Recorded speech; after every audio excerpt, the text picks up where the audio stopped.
Okay, so now we're going to go over chapter 45, nutrition. Again, I just want to make sure that I tell you guys, as you watch these videos of the recorded lectures, go ahead and send me an email. Let me know what questions you have, and then when we have our next session, I can address those questions. Okay? All right. So why is it important for nurses to have an understanding of nutrition?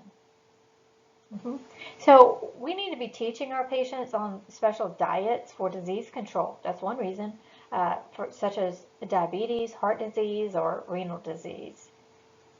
Healthy People 2020 goal is to reduce the proportion of adults who are obese. Patients often need specialized nutritional support with enteral nutrition, like tube feeding, or parenteral nutrition. Your textbook discusses nutrients like carbohydrates, proteins, fats, water, vitamins, minerals, and A&P of the digestive system. Go ahead and take a look at that. You've already had that course on A&P, I know, so it may be redundant for you, but it also can offer you a review on some of those aspects. So just generally answer these questions. So what nutrient is the main source of energy? Well, I know you learned it's carbohydrates, but what about what nutrition is important specifically for wound healing? Yeah, protein. After digestion, where are the most of the nutrients and water absorbed? So you guys know this to be the small intestine. So how should the general population be eating? Well, I want you to go to page 1058 to box 45-2 and just read over those dietary guidelines for Americans.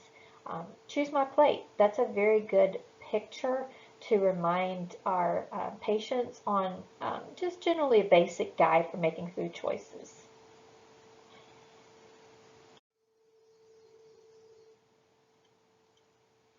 Two-thirds of Americans, by the way, are overweight or obese. The incidence of type 2 diabetes in children is also increasing because of childhood obesity. What environmental factors contribute to developing obesity? So think of someone who lives in downtown Jacksonville, is low income, and doesn't have a car. So lack of access to grocery stores, high cost of living, high cost of healthy food, lack of safe places to play and exercise are all involved in that person. Then think about a family with both parents working, kids involved in multiple activities. Do they have home-cooked meals every night? Where do they eat? So they probably eat less healthy foods because they go to fast food restaurants, or maybe they have a sedentary lifestyle, they're not that active, or maybe their work schedules involves how they changes how they eat. And then think about breastfeeding. There is that strong recommendation for that first 6 months to breastfeed your infant. And those benefits include reduced food allergies and intolerances, easy digestion, and fewer infant infections according to our textbook. Formula, if we're talking about baby formula, infants should not have regular cow's milk during the first year because it is too concentrated for the kidneys to handle, and it is a poor source of iron and vitamin C and E. Your book also tells you when we're talking about solid food, introduce solid foods to these infants one at a time from 4 to 7 days apart to identify allergies. Also, foods that present choking hazards like hot dogs, nuts, grapes, popcorn should be delayed. Adolescents, if we're talking about our adolescent group, energy needs increase during this time. Calcium for rapid bone growth is important. Iron, okay? Think about your girls that are menstruating. They need this iron, okay? So parents have more influence on adolescent diets than they believe that they do. So teaching is very important with these adolescents. Also, concerns about body image, this is actually the time that we have that onset of eating disorders. It occurs, when our patients are adolescents. Don't forget about anorexia nervosa, intense fear of gaining weight or restriction of food intake can lead to very low body weight. And then bulimia, if we're talking about bulimia, recurrent episodes of binge eating, self-induced vomiting, use of laxatives, exercise to prevent weight gain. Often, though, they may have a normal weight.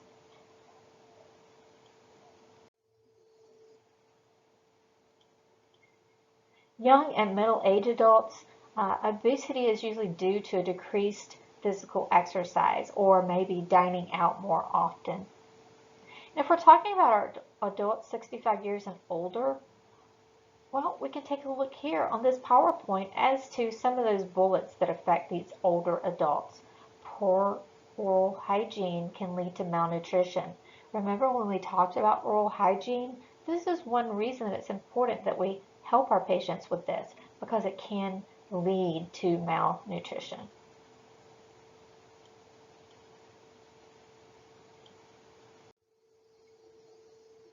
Religious dietary restrictions, please reference page 1063, table 45-3.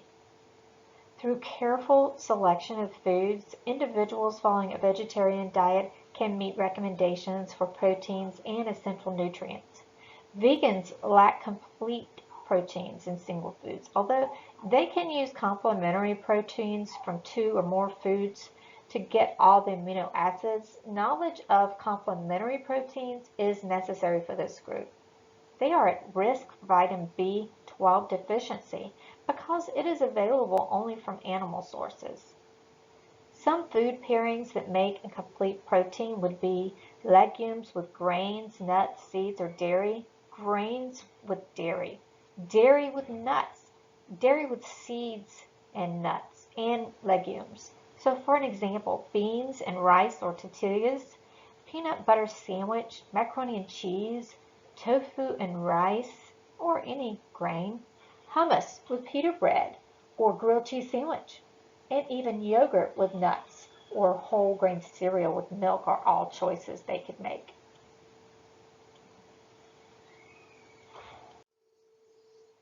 So some type of nutritional screening is required when a patient is admitted to a facility. And I know this page probably looks familiar to you guys because you learned this in health assessment. But if you'd like to revisit that, that would be a good idea. And if I'm not mistaken, it's on page 1065. Studies demonstrate a link between malnutrition in adult hospitalized patients and readmission rates, higher mortality rates, and increased cost. So screening a patient is a quick method of identifying malnutrition or risk of malnutrition. Identification of risk factors such as unintentional weight loss, presence of a modified diet, or the presence of altered nutritional symptoms like nausea, vomiting, diarrhea, and constipation requires nutritional consultation. Pictured in this slide, the Mini Nutritional Assessment, or MNA, screens older adults in home care programs, nursing homes, and hospitals. One of the sections asks about body mass index, or BMI. What is normal BMI? What is overweight, and what is obese? Make sure you refer to your text on these.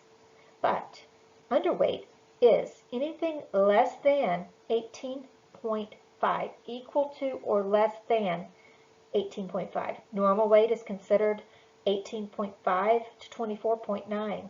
Overweight would be 25 to 29.9. And then obesity would be BMI of 30 or greater. This places a patient at higher risk of heart disease, some cancers, diabetes, and hypertension.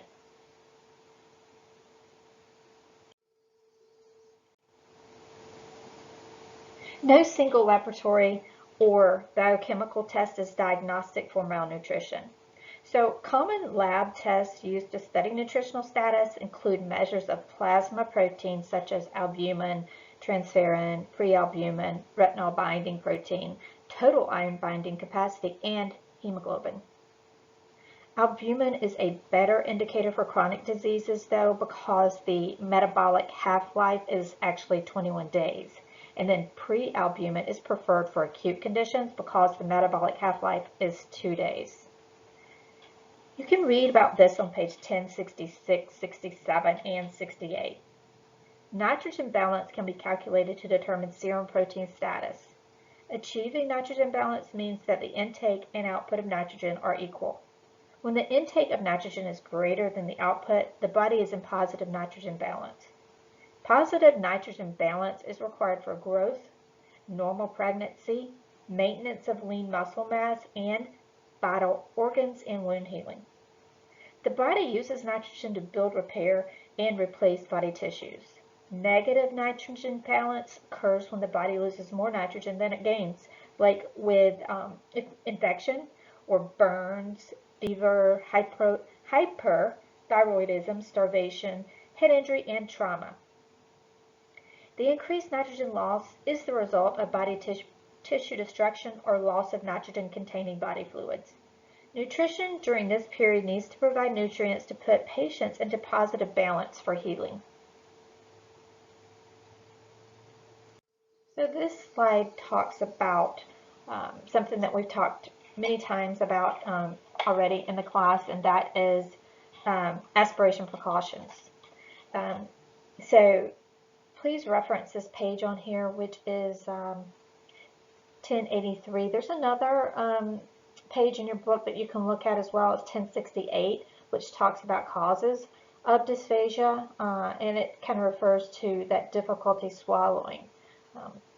So let's talk about aspiration precautions, and just understand that these are definite parameters, I guess. When you have a patient that has been termed has dysphagia, they've been evaluated by speech therapy. We want to make sure that their head of bed is 45 to 90 degree angle, that whenever they are swallowing, they use that chin tuck position. Don't give them thin liquids because those are easily aspirated. Never give these patients straws. And just encourage them to feed themselves, because sometimes when they feed themselves, they make it a bite that, that they can handle. So this slide, just review that and then go to the page numbers associated. Remember too, smaller size bites are good for our patients like this. Even like a half to a full teaspoon is what usually they recommend. And if they begin to cough when you're feeding them or like choke, remove that food immediately and place them on NPO, and then notify the healthcare provider that that's going on. Possible nursing diagnoses are shown on this slide. Nursing diagnosis may be related to actual nutrition problems, so like inadequate intake, or to problems that place the patient at risk for nutritional deficiencies such as oral trauma, severe burns, and infections. Be sure to select the appropriate related factor for a nursing diagnosis. Related factors need to be accurate, so you select the appropriate interventions. In addition, there are also clinical situations in which patients have multiple related problems. And then this is a, actually it gives you a an example for planning for these patients. So if we did choose that risk for aspiration for our patient, it would probably be related to impaired swallowing. And then these are goals and then expected outcomes that we would have for these patients. Like Mrs. Gonzalez will receive adequate nutrients through enteral tube feeding without aspiration by the time of discharge. And that's very specific. And then what were some outcomes to get us to that goal are listed below. So the focus of health promotion is to educate patients and family caregivers about balanced nutrition and to assist them in obtaining resources to eat high-quality meals. Early identification of potential actual problems is the best way to avoid more serious problems. Meal planning takes into account the family's budget and different preferences of family members. So baking soda rather than frying reduces fat intake. Lemon juice or spices to replace sodium, things like that. So help your patients develop a successful weight loss plan that considers their preferences and resources and includes awareness of portion size and knowledge of the energy content of food. Healthcare professionals not only need to be aware of factors related to food safety, but also should provide patient education to reduce risks for foodborne illnesses. Go on reference page 1072 and 1073 and look at that table 45-5. It's called food safety. And then also 45-9 will give you patient teachings. Like, we need to teach them what we know about food safety. Like E. coli, comes from undercooked meats. And then also like if we're talking about fresh fruits and vegetables, make sure that they are hand washing and they're cleaning their cutting surfaces after each use. Also, they can use food thermometer to verify that meat or poultry or fish are cooked properly. And then we need to let them know that they need to keep foods properly refrigerated and don't save leftovers for more than 2 days.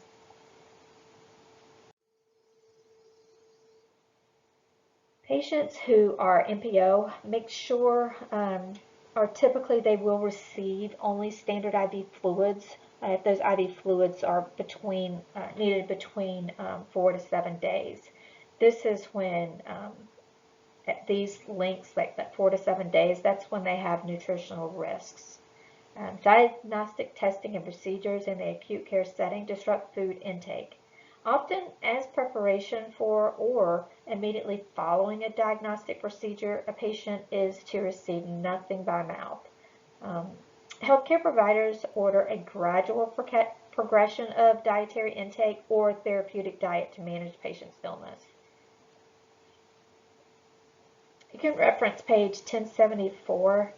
That's very important, that box 45-10. It gives you that diet progression and therapeutic diets. Highly, highly important.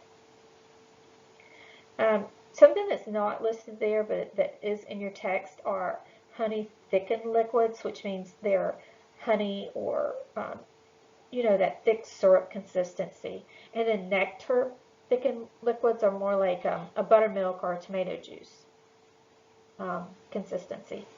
Providing an environment that promotes nutritional intake includes keeping a patient's environment free of odors, providing oral hygiene as needed to remove unpleasant taste, and maintaining patient comfort. Offering smaller, more frequent meals often helps. In addition, certain medications affect dietary intake and nutrient use. Provide opportunities for patients to direct the order in which they want to eat the food items and how fast they wish to eat. If we have a patient that has visual deficits, for instance, we want to make sure that we identify that food location on a meal plate as if it were a clock. So you could tell your patient where the beverages are located at, say 3 o'clock. So it helps them to be able to maintain that independence. And then also pictured on this slide is adaptive equipment. So if we're looking at the upper left, that's a two-handed cup with a lid. The plate with a plate guard, I don't know if you can see it on this slide, but it has a plate guard so that when they're scooping up their food, they don't shovel it right off the side of the plate. And then these utensils have splints and, maybe enlarged for them to use. Historically, nurses verified feeding tube placement by injecting air through the tube while auscultating. The stomach, would gurgle or a bubbling sound might be heard. Or even asking the patient to speak, sometimes it can be heard. However, that's how we used to do it. But however, evidence-based research repeatedly demonstrates auscultation is ineffective in detecting tubes accidentally placed in the lung. So you can't really tell the difference between that NG tube that's placed in the lung and the one that is in the stomach by using this method. We don't use that anymore. So measurement of the pH of secretions withdrawn from the feeding tube helps to differentiate the location of the tube. So the enteral tube feeding will allow for safe provision of nutrients while swallowing, is rehabilitated with the assistance of speech-language pathologist. Then the tube feeding is initiated at a low rate of infusion and is increased slowly to allow for maximum tolerance. Abdominal pain, large volume of gastric residuals, and diarrhea are all signs of feeding intolerance and need to be evaluated promptly. Head of bed elevated at a minimum of 30 to 40 degrees decreases the risk for aspiration. Also, improperly positioned tubes increase the risk for aspiration as well. When we measure gastric residual volume, this indicates whether gastric emptying is delayed. Delayed gastric emptying increases the risk for aspiration. Regularly provided speech therapy will assist the patient in regaining the ability to swallow foods and liquids. Speech therapy includes trials of various consistencies of food and liquids. So aspiration of food and liquids lead to chest congestion and even pneumonia.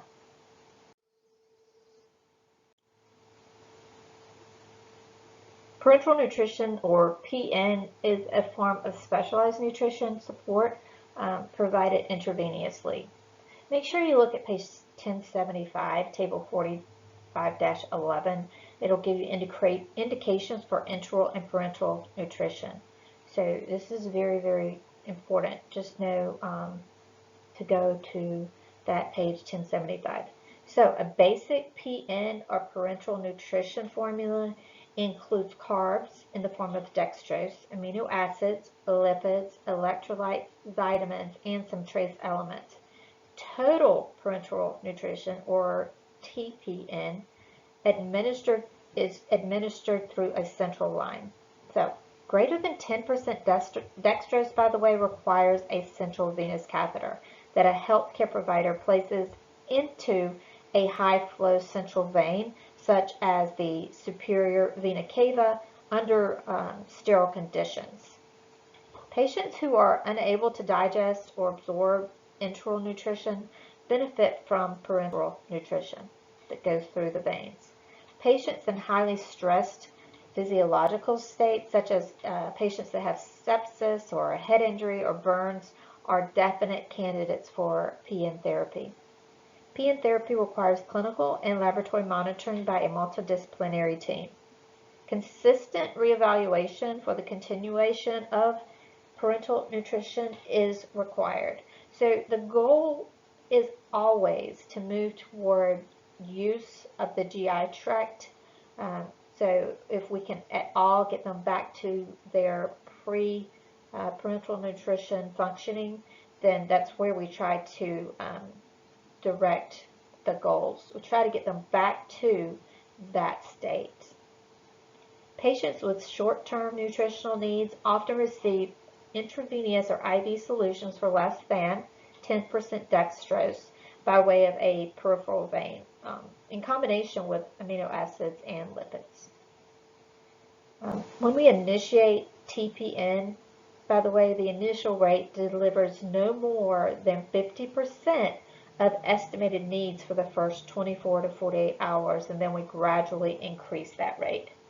Some complications of TPN can be infection, catheter sepsis, so make sure we're changing those TPN infusing tubings and TPN bag every 24 hours. If our patient has lipids running, then we want to make sure we're changing their tubing and bag of lipids. They're not running no more than 12 hours. So we need to change them at 12 hours. Okay.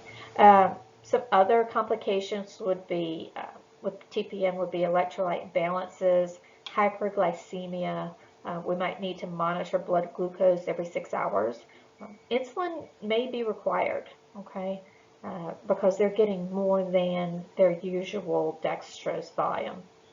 So another complication would be like a fluid overload or sometimes if we suddenly discontinue TPN, it can cause the patient to go into hypoglycemia.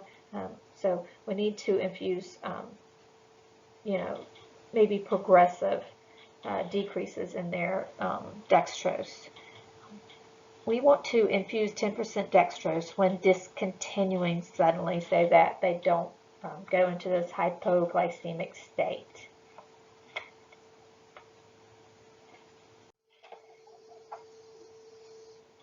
And this is just a slide that gives you some medical nutrition therapy parameters. Who do we potentially have on these type medical nutrition therapies? Would be like a diabetes patient that would be on a specified diet, gastrointestinal diseases, cardiovascular. All these have modifications that we need to teach our patients about.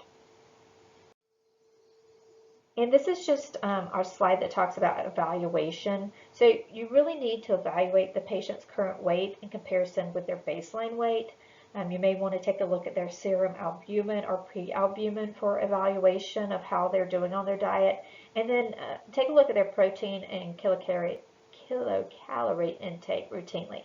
So if you do not observe gradual weight gain, or if weight loss continues, evaluate the dietary enteral nutrition prescription and determine if the patient is experiencing any adverse effects from medications that are affecting his or her nutritional status. Changes in condition also indicate a need to change the nutritional plan of care. Consult multidisciplinary members of the healthcare team in an effort to better individualize this plan. The patient is an active participant whenever possible. Failing to meet expected outcomes requires revising the nursing interventions or expected outcomes based on the patient's needs or preferences. So why are they not meeting their outcomes if they're not? Okay, so we can ask questions like, how has your diet been? Or have you noticed a change in your weight? Or how much would you like to weigh? Or even, have you changed your exercise pattern? A 22-year-old new mother is breastfeeding. You ask her if she is taking the correct quantities of nutrients. Which statement reflects that she understands the dietary guidelines? That would be answer 4. I am making eating choices according to the recommended daily allowances.